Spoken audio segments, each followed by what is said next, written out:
Good evening, everyone. This video is just for me to announce a milestone of my YouTube career. Since July 1st, and today is September 19th, I have accumulated over 50 copyright claims in that short period of time. And there are a couple different reasons, and I'll go into that. But to be exact, as of today, it's 51 claims since July 1st. And counting. Because I feel like my channel is being crawled by web searchers that are just trying to find any video that I might have something that I don't own on. So let me categorize these claims for you.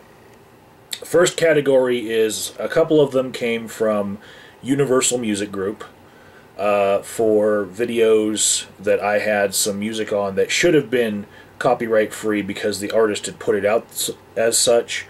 And these were punk bands that had fuck the man type mentalities until Universal flashed some money in front of them, and of course they sold out, as is the way punk bands do. So that was a few of them. Another clump of them, 9 of these claims, 9 of the 51, are from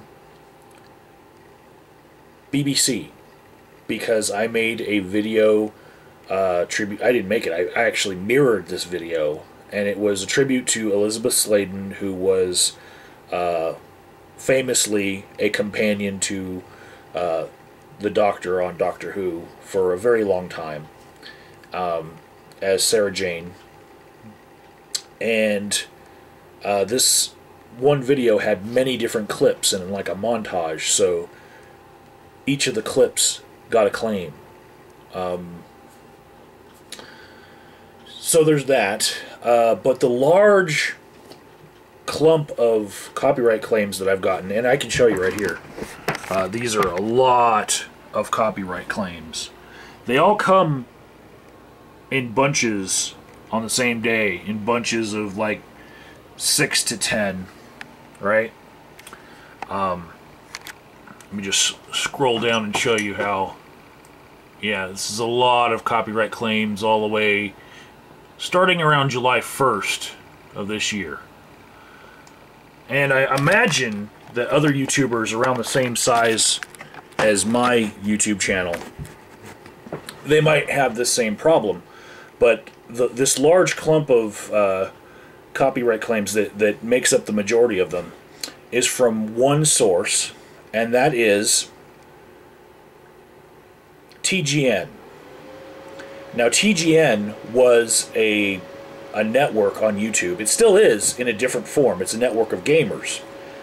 But at the time that I was a part of TGN, it was being run by George Vanous, and I'll link in the description box to a video about that. He had a falling out with TGN. It got sold to another group. Then that group sold out to Maker Studios, which then got bought by Disney. So now my checks for AdSense, they come from Disney, even though I swear a lot. It's awesome. But at the time that I was with TGN, as a partner through their network, you had access to a lot of royalty-free music because they had contracts with artists on YouTube to just use their music as much as you wanted, right? And there's many different ways to get ad-free music, but I chose to use the in-network music because it was not being overplayed like some of the shit that you'll see on a lot of YouTubers' channels that you've heard that same stock music before, and I didn't like that. So I used their unique music, and some of it came from artists that are big on YouTube, like Cell Dweller and Erasmus and Claypex, which I really like. But apparently those contracts with those artists have just disappeared, and all of those artists all together have decided to start claiming all of the AdSense revenue for any any YouTuber who used their music during that TGN era. And because George Vanus is completely mum about all of this, I have no access to the contracts that say that I can use their music on my videos. And so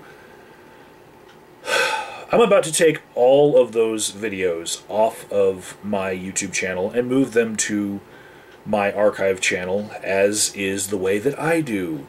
That channel is AOD Archive. It's been there for years.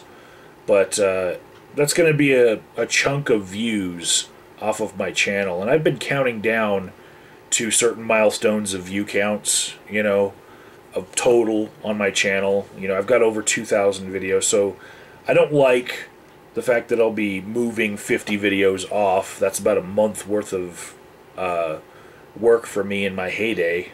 I know I don't produce as much right now because I'm busy. But, yeah, sucks. It really sucks. And it makes me remember, you know, all of the reasons why I used to do a weekly recap of flags on YouTube. I wish I could still do that, but I put too much effort and work into that each week. In order to do that 1 hour video, I was watching about 6 or 7 hours of people saying that they were flagged, you know, and doing research and talking with other people about who got flagged where. You know, over the course of the week, it was 6 or 7 hours of work, and then me filming for an hour of a YouTube video just to get it all out there. So I really can't do that because the returns are not great. It was one of the most viewed things on my channel, but even at the rate of, you know, a couple hundred views, it's not worth my time when I could just go work an extra shift at work and make a lot of money. And I can't afford to make decisions like that. I have a Patreon with 0 donors right now as of September 19th. And if I ever got to around $100 a month on Patreon, I would probably bring back that and be able to justify it in my life. All that time that I was spending on that project. But as soon as I get $10 on my Patreon pledged, I will start a war with Aldous Valor. And there's tiers for different parts of that war. You can check that out in the link below. I don't have much hope for Patreon for me because I see how channels slightly larger than mine are being ignored because people like to give their money to YouTubers who already make more than the median income of the United States in ad revenue on YouTube. So it's like, oh look, you already make enough money on ad revenue? Here, let me give you some more of my money. Instead of spreading the money around and trying to find, you know, YouTubers that might be better if they just had that little bit of a push. They just like to throw their money at things that are already big. Yeah. Mob mentality and the herd. Whatever. Links to a lot of stuff in the description box. Till next time.